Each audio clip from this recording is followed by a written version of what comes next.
যে আইসিটি বিষয়ের এই বাইনারি সংখ্যাটির হেক্সাডেসিমাল মান সহজে কীভাবে নির্ণয় করা যায় লক্ষ্য করি। প্রথমে এই বাইনারি বিটগুলোকে চারটা বিটে ভাগ করব, কারণ হেক্সাডেসিমাল হচ্ছে 4 বিটের কোড। যেমন ডান দিক থেকে এই 4টা বিট আগে লিখলাম, তারপরে এই 2টা বিট লিখব, 2টা বিটের বাম পাশে আরও 2টা শূন্য দিয়ে 4 বিট তৈরি করে নিব।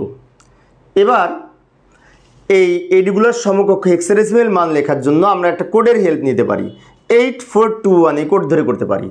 যেমন এই কোড ধরে যদি এটার মান বের করতে চাই, শেষের 2টা 1, শেষের 2টা যদি 1 হয় এই শেষের 2টা যোগ করে 3 হবে।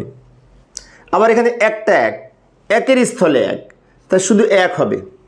অর্থাৎ 1 যদি 2টা থাকে, যেখানে যেখানে 1 থাকবে 2 আর 1 যোগ করে 3 হলো। আর 1 যদি একটা থাকে, যেখানে 1 থাকবে এই সেখানে হবে। 1 যদি প্রথমে থাকতো তাহলে 8 লিখতাম, 1 যদি এইখানে থাকতো তাহলে 4 লিখতাম। এবার এগুলো একসাথে লিখবো, 3 1 ব্র্যাকেট দিয়ে ভিত্তি হিসাবে 16 লিখবো, কারণ এই হেক্সাডেসিমাল সংখ্যার